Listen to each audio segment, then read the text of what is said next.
Hey guys, Disciplined Magic here, and I just made some tweaks to my white deck, you know, the one that I was playing with the highest success rate on, well, a lot of background footage and my last at least 2 live streams, I think. And I started thinking, the way I reworked it, I have improved it significantly, which I thought it had gone as far as it could go, but that's not completely true. There were ways to improve it, and the ways that it's built now is absolutely fascinating. So I thought I gotta show you guys how this works, because it is simultaneously, no, the other one, the really offensive one, net deck. But so it's simultaneously kind of similar to what other people are playing, and then also the biggest rogue deck I've ever seen in my life. So this deck, you know how rogues work in D&D? Like, they have weaker weapons. They have like a rapier, like a dagger. It's like, you know, it's weaker. It's not a maul. It's not a spear. It's not a great sword.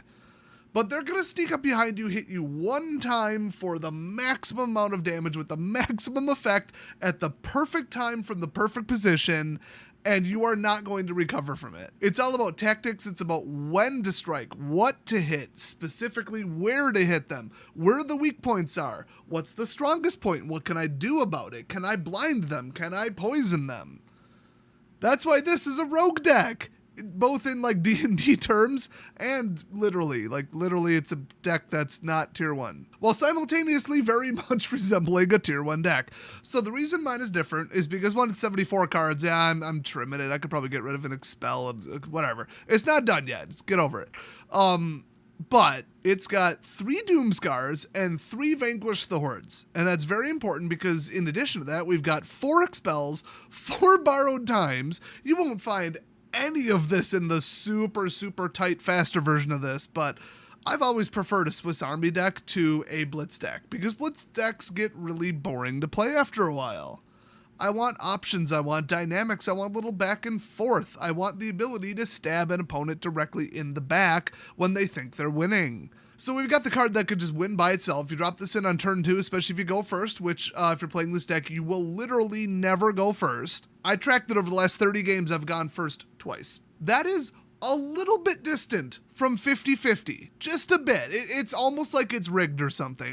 Call me crazy. Remember, 2 years ago, I tracked 1,000 games, and I went first, I think it was 22% of the time. So this will win by itself. Then we've got the absolute dick move of 1 Maul of the Skyclaves, which you strap this to anything, you'll just win, let alone Luminarch. Instead of Life Rampage 2, I should have just called this crap that should be banned, because it gets worse. We've got the Book of Exalted Deeds, plus Faceless Haven, which one of the 2 of those has to go, plus Angel of Destiny. So we got the get to 35 and win card. We've got a couple angels to target with this. We've got, believe it or not really enough life gain to just absolutely drive this. But what are you going to do with flying 3/3s anyway? It's not really the point. I mean, it's like, we've got other stuff in the deck. So that's why I cut this to 2. I could run 3 just for the combo. I really could. But we got card draw for like, okay, I'm in it for the long term. Oh, it's turn 6 and I haven't won yet. All right, better do something about it because all the other decks are going to outdraw you. I mean, even green decks are going to outdraw you. So this is, you know, if your life total didn't go down or went up, so one of the 2, you get a free card the next turn. That's basically like the summary of how it works. So besides that, any kind of, what is it, white spell, which is like the whole deck, you gain 1 life. There you go. Then we've got this to just, you know, life gain and outdraw your opponent. And then we got the Boosty Boy right here. This, I really think, honestly, Cleric Class should be banned too. It's just a little too much. If it costs even 2 mana, I'd probably be fine with it. But the fact that it costs 1, I get why they made level 2 cost 4, though. I will say that. It's really close. It's kind of borderline on being like a ban-worthy card. But yeah, whenever you gain life, put a counter on anything. I mean, whereas this is just put a counter on something because you feel like it, do nothing, spend nothing, don't tap it. Like, this is the worst card, like, as far as ban-worthiness. Come on. But there's way too many cards that say when you gain life, do this. And if I were to pick one to cut, it would be this one. Well, if we're gonna throw green in there, I think we all know what I would choose. But yeah, Dancy Girl. But yeah, we got Lunarch, which is whenever another creature enters battlefield. Strangely, doesn't say non-token, but I mean in the set it's in, that makes sense. You gain 1 life, and then you can res him. I mean that's huge. And then he gets the leave the battlefield effective, gain 1 life. That's pretty cool too. Dawnbringer Cleric that can destroy an enchantment or give you a life gain trigger, so that's huge. Plus he's just a 1/3 that's highly defensive against Red Rush. Yes, people still play that occasionally. Then of course Hallowed Priest. I mean, you'd think that would be really important, but it's not. I mean, what more is there to say? Cleric Class is a better card. It's harder to destroy, and it has more ongoing power. But you're gonna invest a hell of a lot more mana in it. I mean, 5 total as opposed to 2, but you get more out of it. And this guy, you gotta get 1 life gain trigger just to get him up to be a vanilla 2/2 for 2. I mean, he starts at 1. So then we got Impassioned Orator. Really, I should probably run for Lunarch and 1 of him. But like I said, I'm still balancing this, but you get the gist of it. And if you're in gold, you're going to want to balance this a little differently than if you're in platinum, and definitely than if you're in diamond, where you just start to see the same targets for this assassin deck.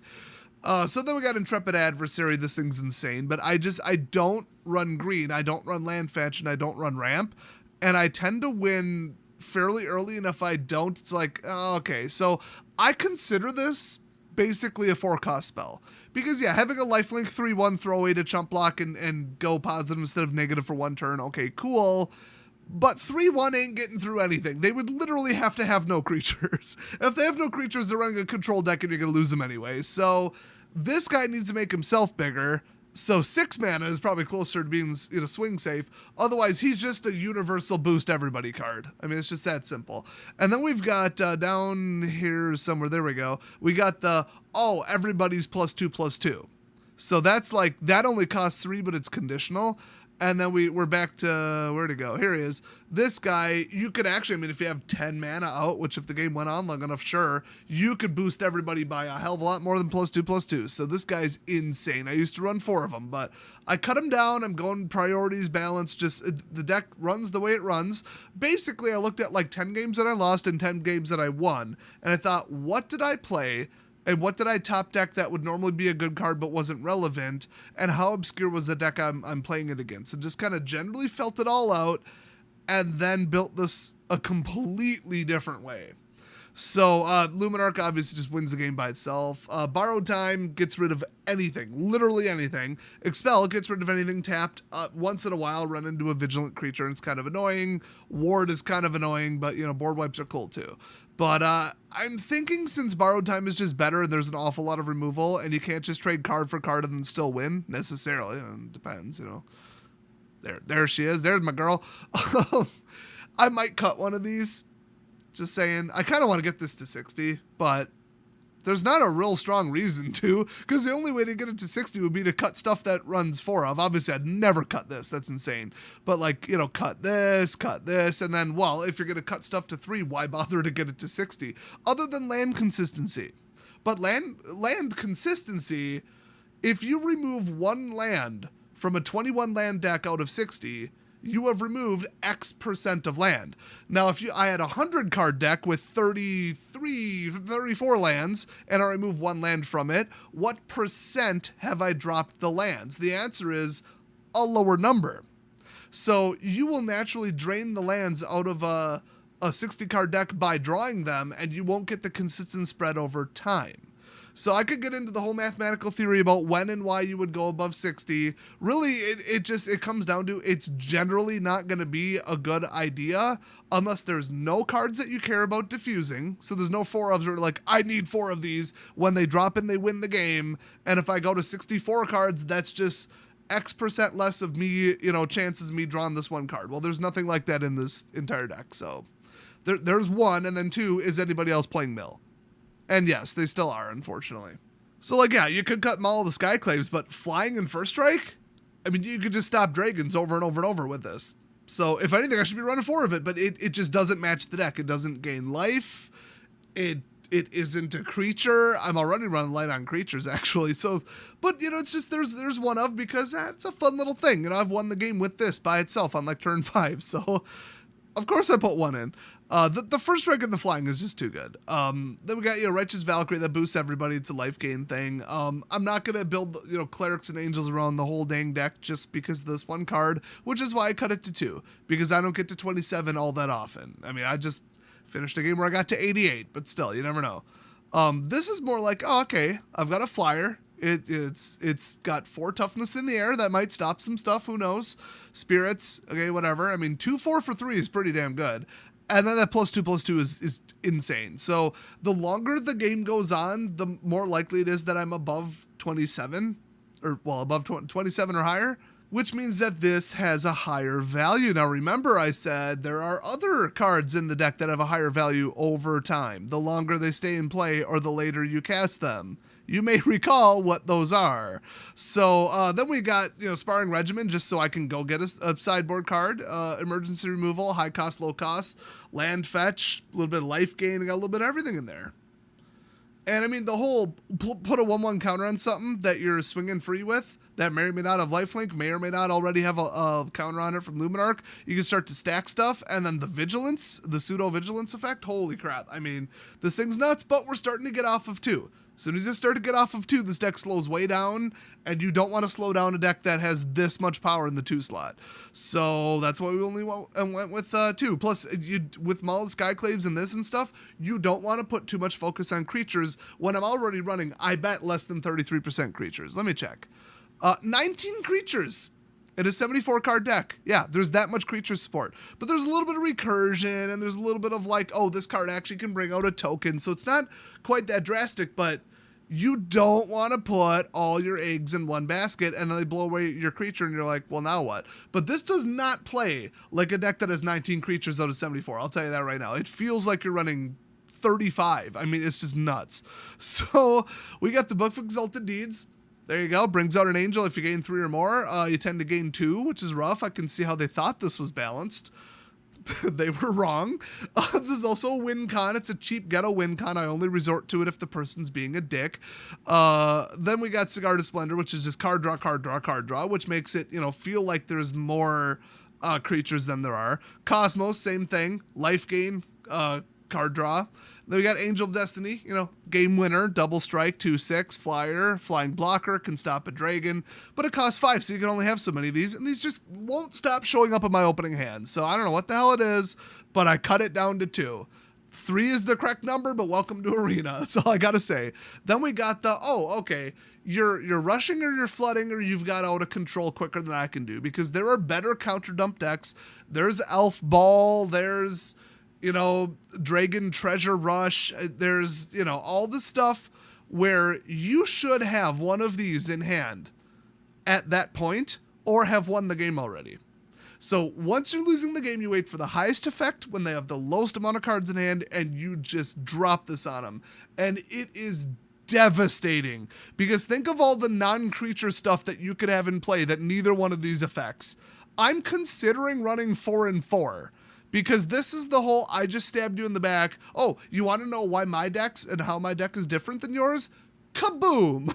That's how mine's different than yours. So it's a little bit less just blitzy, crazy 1, 2, 3 drop, all clerics, all angels, all life gain. Ooh, look, I've got a 10/10 on turn 6, but I've got removal. So it's like, do you really have a stronger creature than me? Well, not anymore, you don't. So, hell yes. And then we got Snow-Covered Plains. I forgot why. I think it's because of this jackass, and then we got this jackass. So, all right, there we go. Look at such a penalty for running Snow-Covered Plains covered. What a big downside. Oh, wait, no. The other thing, they forgot to put in a downside. So there's probably a couple one-ofs I could put in. Like if you just go shopping, as I call it, for just, let's check the mythics. There's a couple in there where you're like, oh, man, I'd love to run Halvar. Well, there's not much equipment in there, but I would love to run, what's that other one? Is that like not a mythic? Wait, oh, no, that's not it. Shield Person. Where's Shield Person? Okay, Shield Person is in the rare slot. Who would have thought? But you read this and you're like, oh, no way, that would screw with my opponent so much. But, you don't need to diffuse the creatures anymore and you don't need more defense. Is this a better card than one single Universal Exiler? Absolutely not, it isn't. No, not in a million years. When you start looking at some of this other stuff, it's like, ooh, that would be kind of fun. Oh, that would be kind of interesting. Oh, he's pretty good. He's a tricky little fellow. That would be a fun little alternate win con. And like, you know, yeah, could I put a couple of these in? Probably, but sure as hell doesn't navigate to 27. Wouldn't this be a fun little insurance policy? But it's in the 5 slot. It would throw off the CMC, because the CMC of the deck right now is 3.1. Yeah, you can see why I cut some of the top end and why I haven't completely gone 4-4, although this obviously is throwing it way, way, way off, because it's not really 8, but according to them it is. So it's probably closer to 2.8, 2.9, but still. You would think this kind of blitz deck with this much 2 presence, oh, it's like 2.2. No, it's not. This is a pretty slow deck, but it's like, I'm always doing something. I can come back, and I'm going to come back from the board wipe quicker than you. So a lot of these go to like turn 15 or later. But you win in the end with this deck. So I think this is a better version than the tier 160 card all-in blitz that we've seen. Now, the one thing that people are going to be screaming at their screen is, why don't you run the 3-1 flying card exiler? Because you can hand spy, he's damage in the air, and you can force them to not use a card until much later. It just comes down to, he doesn't support anything else in the deck. He doesn't gain 3 life. He doesn't gain any life. He doesn't get a boost. He doesn't really interact with anything in my deck. And this isn't an all-flying deck. He isn't an angel, if I recall. And with how slow this deck is and how many turns it tends to go, they will have the mana eventually. And then I don't care if they cast something very detrimental that'll become a big problem over time on turn 3. I'll just blow it up or remove it. So I guess let's find like one representative gameplay, and then you guys will get this. It's not a terrifically confusing deck, but it does take a little bit higher level of skill to run it. So I want to kind of outline some of the decisions I make. Okay, I'm throwing in 2 gameplay footages because this first one is like a minute and 20 seconds. And, well, I did speed it up double. But he goes first, he gets out a Luminarch, and he's running the tier 1 version of the deck. Guess who wins? You'll never guess. And why I win is hilarious, and the board state right before I win is even more hilarious. So I get rid of the card that there's nothing I can do against. Like 3 turns from now, I've been dead. I can just chump block and then lose. So of course, I'm going to get rid of Luminarch. Hopefully Wizards of the Coast gets rid of Luminarch. But okay, so now he's got a 4-3 Air Force. You know, he went and got another one. So like, he's getting the luckiest pulls ever. This is a slight variation on the tier 1 deck, but it's the tier 1 deck. It's got a little bit of, you know, a little bit of Boast Flood, a little bit of Spirit back end, okay. But I got to 5, and there's Angel of Destiny. You might be thinking, but Des, how the hell are you going to get to 35? Nah, that's not the point. Not the point. He gets an Intrepid Adversary. What a top deck, in theory, unless you had it the whole time. But like, you can't curve harder than that. And remember, he went first. Well, his 5-4 just got killed by my double striker, because 2-6 double strike in the air is insane. And I activate the Cleric Class with 3 life and then hit him. Put a counter on it, hit him, gain life from Coconut Elixir, and then put another counter on him. So it's 13 to 18, and finally he realizes, oh, wait a minute. I can't stop that. Now remember, to kill my Angel of Destiny, which does not have true lifelink, I think he might have misinterpreted that, but I would have dropped an Intrepid, obviously, because then I could chump block with +2/+2 lifelink, which would be 5. I'm sitting at 13. He can't overflow 18 damage. He just can't. So I would continue swinging with the Angel of Destiny. He didn't know I had Intrepid, though. That's the weird thing. I don't know. He must have just seen, 4 cards in hand. He's going to do something. I could literally just sit on defense with the Coconut. He couldn't overswing for enough, and I would just win that way and swing the next turn. So yeah, he saw the writing on the walls. Once you get that first strike life gain counter, second strike life gain counter, end step life gain counter, I'm going to get to 35 in a hurry. Let's put it that way. Even if I have to resort to putting it on defense, he's not getting through. Not with that volume of life gain. I literally gained 10 life the turn before. And I could animate Faceless Haven even if I had nothing of use in hand. So yeah, he left. Smart guy. Look at that curve out. Look at the board state. Look at the volume of flyers, and look who won. I almost can't give you a more representative game, but I mean, stay tuned if you want to see me beat a deck with all control. 3-color Teferi ramp. With Ward Dragons and double board wipes. Spoiler alert, I absolutely mopped the floor with him. This deck is insane. It just always seems to luck out and pull its way out of anything, because like I said, I didn't build it to be the most efficient, fast, zippy, crazy synergy bomb. I built it to beat what other people are playing in competitive Magic. There's a difference, and it plays very different too. That's why I made this entire video so unbelievably long, telling you exactly what's in the deck and where and why, because it's so easy to play this wrong. What you choose to remove with point removal, whether or not you take a mulligan, and when to use a board wipe. If you screw up any of those three things, you are going to lose. You have to play to what other people are playing, and you have to play the way that this deck was built, or you're going to lose. I cannot stress that enough. So pay really close attention to this video if you just want to jump in with this deck and get nothing but wins. My win rate with this deck is roughly 80%, but that's in Platinum, where Platinum is basically bronze. So on to the next game. So this is actually a very weak, very dependent upon what they're running open, because this is an all-in card where if they have removal, I'm screwed. This is a fun combination, but there's nothing else. 3 lands a little high, and then for some reason this just loves to draw lands. All right. Well, we're going to put him in. Okay, they do have to kill him twice, so that's cool. What is this? I do not know what he's doing. That's, boy, this is going to be some degenerate crap, so we'll see if this actually goes up as recorded gameplay, but, yeah, all right, well, good luck stopping this. Obviously, I'm not worried about creatures, which means I'm worried about everything else in his hand, so... Yeah, there it is. Now, see, he should have waited. 21 to 14, does that look like the biggest threat with no way to put counters on that? Come on. So now, I get to sit on this. So I get to outdraw him 2 to 1. That's not what he wants to see running a control deck. By the way, what is up with people running no sleeves? Like, I get the no pet, he's probably a mobile person, but don't mobile people get sleeves? Like, what else is there to buy? They wouldn't remove the monetization. I mean, maybe they did. I haven't installed mobile.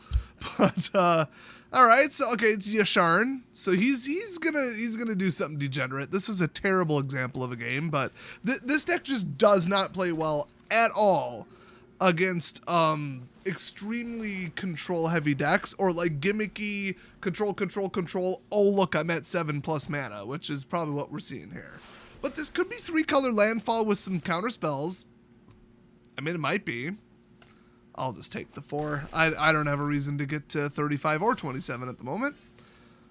Although that would have been nice, getting an extra card. But, I mean, it's not like I have, you know, too little to cast. I don't have enough mana to cast all this, actually. So the second one would be kind of fun, and then I could block them. That wouldn't be too bad. I think I'm going to go a different route, though. I think we're going to start pumping this up. There we go. I should get a Sigarda trigger off this. I think I should have noted what it is, but luckily if you mouse over it, it'll tell you it's 19. So there you go. I mean, do you think I'm going to drop below 19? Probably not. All right. Hopefully he has another board wipe. Honestly, I don't even care. Because then I'll just drop it as Sigarda. He's got nothing, and I'll outdraw him 3 to 1. I told you, this is a grind them away deck. Oh, God. You don't play Memory Deluge unless you're going for all runes. Wait, did he just go get these? Why are those revealed? Wait a minute. Oh, there you go. It's basically a mirror match, and he's got 2 more colors. That's never a good sign, but I'm at 40. I could literally just drop in an angel and win. I'd have to swing at him, though, and it doesn't have haste. And I think you know which angel specifically I'm referring to. So I could use this to resurrect something from my graveyard, which is usually what I do after I wipe the board, but okay. All right, well, he's got nothing in play, and I just gained 2 life. So we're going to go a second Sigarda, and we're just going to try to absolutely just pure draw power him. Now, he might have a counter spell. I kind of figured, whatever. I'm still going to get cards. And remember, the Coconut Elixir, a.k.a. the Elixir of Extra Card Draw, I don't remember what it's really called. We just call it the Coconut Elixir. It looks like it's coconut flavor. I'm not going to try and explain it, okay? My live streams are weird. Oh, there we go. There we go. Now we've... Okay. This is a Teferi Lockout deck. Yep. Welcome to hell. All right. But I could have done the same thing with the Coconut Elixir. This is just a little bit more consistent card draw, believe it or not. They both cost 4, and this is white. So it's like, hey, just saying. Now, this doesn't take out Teferi, unfortunately, but... well, might not need to. Let's see, what do we got? Luminarch is really not... Well, let's start flapping over. see what we can do. That gained me life, obviously. It's like, how are you going to compete with 48 life and this much crap in play when neither of his board wipes can take care of that? And the answer is probably some dumb shit in his deck. So I'm not exactly like, oh, why is he still in this? Nor do I think I'm going to win, to be perfectly honest. But we'll see. We'll see. Now, could I have used a little swing and put a counter on it? Yeah, but you saw how durable my creatures are, which is not very. People run a ton of removal. I mean, hey, look, here's that other card you probably think should be in my deck and should not. You're wrong. Yeah, okay, Book of Exalted Deeds. He doesn't want me landed a Faceless because I haven't seen a land destruction card yet. Let's just put it that way. Oh, okay. This is like an all-in control lockout Ward Dragon deck. Yep. There's one other card he tends to win with this one. I haven't seen this deck in forever, unfortunately. I think I'm still good. Yeah, 45, 46, so I get the extra card. Okay. Righteous Valkyrie. Ooh, that ain't no joke. And honestly, I can blow him away with Expel. So, yeah, this is going to get really ugly. I almost should just wipe the board. But we're not quite there yet because, I mean, look at that. Like, look at this. Look at this. Look at that. 655. Like, look at that. Come on. Are you looking? I don't think you're looking hard enough. Now, the fact that I didn't upgrade this, and then also I'm pointing at it repeatedly and he can see me doing it, means that he probably knows I have an Expel. So he's probably not going to swing unless he has a damn good reason. Now, this one, why even block? And he seems like a smart dude. Let's see if he does this correctly. Because if you block one, you lose your damn dragon, and no matter what, you're going to lose your planeswalker, so just let everything through. You'd be surprised how often I see people screw that up. It's astonishing. So I haven't upgraded this, and I haven't equipped this, when literally there's a 4/6 flyer to 5/5 flyer. It can't be more obvious that I have an Expel. It can't. Okay, here we go. Oh no, here we go again. Yeah, I think he flashed that back. Graveyard removal would be something to add, but it's not as relevant as you think. So, okay, he's going to go get something. Wait, why did... Oh, he must have dropped in a land with it. Okay, I see. That's clever. Okay, Sigarda Splendor. Makes sense. Makes sense. He doesn't want me outdrawing him. I've already won. Huh. Well, this is the hardest deck I could possibly go up against. I thought I'd accidentally record myself winning on like turn 5. And then be like, well, here's the gameplay, everybody. Good luck. Oh, he has Vigilance. Yep. Yep, the part I always forget. Okay, well, all right. I'll take a hit. Doesn't matter. Doesn't matter. Oh, that's right. He has an on-hit effect. I never get hit by him. I always, I always destroy him first. Oh, no. Oh, so do I board wipe or do I power through it? I'm going to say power through it. Because that's way more fun. Way more fun. I got the Maul. Well, next turn I do. I've got +2/+2 to every... I told you, he comes in late game, he's going to whoop some ass. I'm telling you. All right. He doesn't have enough flying to kill this. That's like literally lethal. I probably should have just sent it, because if he didn't block these, it's probably lethal. Yeah, I think it is. That was a slight mistake. Whoops, I could have won. Whatever. I mean, just look at the sheer power. Like, even against a control draw deck, I'm still going to win. This is disgusting. Oh, Memory Deluge. Ooh, he's got the open mana to do something if he goes and gets something. God, this card. This needs to be banned way more than Epiphany. Everyone's, oh, Epiphany. No. Swiss Army flashback here. No. Yeah, I'd get out of here too. You already lost. When you Memory Deluge and don't find anything good enough to stop my deck, that's pretty sad. And if he would have board wiped, or I would have board wiped, I honestly don't even care who it was, I would have won. I mean, he got rid of my Sigardas, he got rid of a bunch of stuff, but I could have resurrected something out of my graveyard with the class. Plus I had a couple other options. So, and we haven't even seen Coconut Elixir. So, like, yeah, I mean, yeah, he did pretty good. That was a powerful deck, but I beat him in the end. So, like, if that isn't the best outline of this deck is so white blitz midrange option, like, I don't know what more I could say to explain it. So this really does tend to win in the end. I might even name it the win in the end deck, or like white attrition or something, or like the white rogue deck, the tier 1.1 angel deck. I mean, there's all these fun nicknames I could give it, and all of them are terrifically relevant. So Yeah, if you want to try it out, go for it.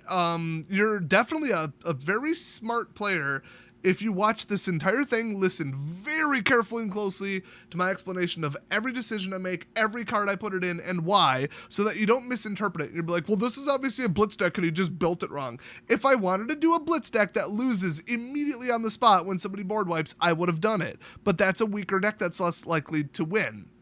I mean, it's more likely to win by turn 5 or 6, but it's less likely to win in the meta against the number 1, 2, and 3 deck in the world, which is why I built this. So you're going to find yourself winning a lot, and if I was in the Diamond League, I would win every game. So yeah, it is what it is. So deck list in the description. Feel free to tweak it slightly, but not too much, because then you'll be building a different deck. You have to run it the way that I designed it to be run, or it's not going to work. And you have to make your removal decisions very, very intelligently, which, strangely enough, that really didn't come up. I got 1 Expel and that's it, and what, 0 Exilers, I think?